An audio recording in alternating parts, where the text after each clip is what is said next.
ये कुंभ मेला 12 वर्षों में ही क्यों लगता है? मैं बहुत जगह ढूंढा हूं, बहुत जगह पढ़ा हूं, तब आपके पास आया हूं। लेकिन बहुत से लोगों में पूछने से उनके पास कोई पक्की जानकारी नहीं मिलती, बस ऐसे ही होता आ रहा है।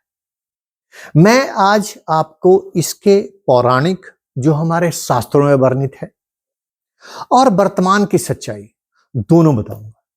नमस्कार मित्रों, योर फ्रेंड इंस्पायरिंग शरण। आज महाकुंभ पे बात करेंगे। जैसा मैंने पूछा 12 वर्षों में ही क्यों, पहले इसके पौराणिक महत्व को जानते हैं जो हमारे शास्त्रों में वर्णित है।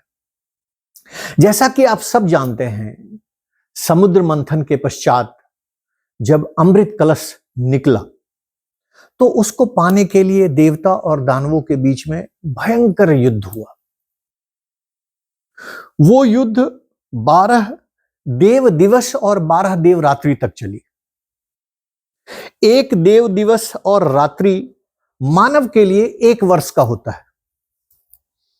पहला कारण इसलिए हम 12 वर्ष में बनाते हैं, क्योंकि देवों और दानवों के बीच में उनके समय के हिसाब से 12 दिन 12 रात्रि तक चली थी, जो हमारे लिए 1 वर्ष हो जाता है। पहला कारण जो पौराणिक शास्त्र में, कथाओं में हर जगह वर्तमान है, 12 साल का। अब मैं वर्तमान की सच्चाई पे आता हूं, जिसे कोई नहीं झुठला सकता। जो साइंस रिलेटेड लोग ही बिलीव करते हैं कि साइंस का रेलिवेंस क्या है। हम सब जानते हैं सौरमंडल में सारे ग्रह सूर्य की परिक्रमा करते हैं। एक ग्रह है गुरु बृहस्पति, जुपिटर। गुरु बृहस्पति को जैसा शब्द गुरु आगे लगा है, को आध्यात्म, बुद्धि और विद्या का कारक माना गया है। जुपिटर एक सर्किल, एक चक्र, एक साइकिल सन का 12 वर्षों में पूरा करता है। यह है प्रेजेंट। ये रीजन है cycle of Mahakumbh in 12 years. अब इनसे जुड़े 4 स्थानों के बारे में महत्व की बात करूंगा। ऐसा वर्णन है, ऐसी मान्यता है कि उस लड़ाई के दौरान अमृत कलश से कुछ बूंदें धरती पर 4 अलग अलग जगह पे गिरी थी। उसमें से पहला है प्रयागराज, जहां महाकुंभ 2025 शुरू होने वाला है। दूसरा है हरिद्वार, गंगा नदी के किनारे। तीसरा नासिक, गोदावरी नदी के किनारे। और चौथा उज्जैन, शिप्रा नदी के किनारे।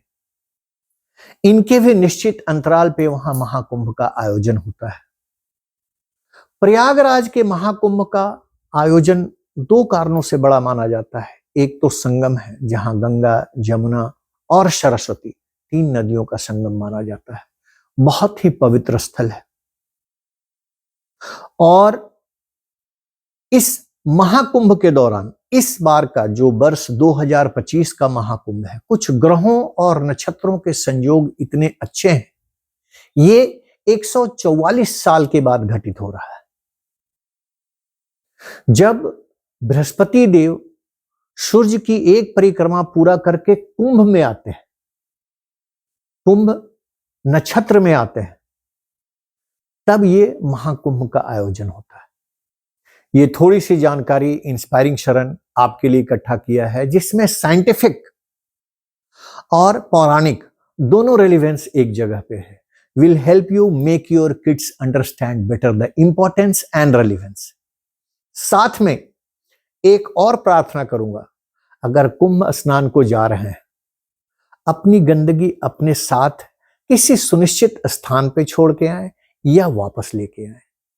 मां गंगा को, संगम स्थल को, तीर्थ क्षेत्र को, महाकुंभ प्रीमाइसेस को, जिसका कि बहुत बड़ा प्रयोजन है, बहुत बड़े हिस्से में किया गया है, उसकी जानकारी लेके मैं अगले वीडियो में आऊंगा। उस क्षेत्र के साफ सफाई, रख रखाव में आप अपना महत्वपूर्ण योगदान दें। Thank you very much for watching inspiring Sharan. Keep watching.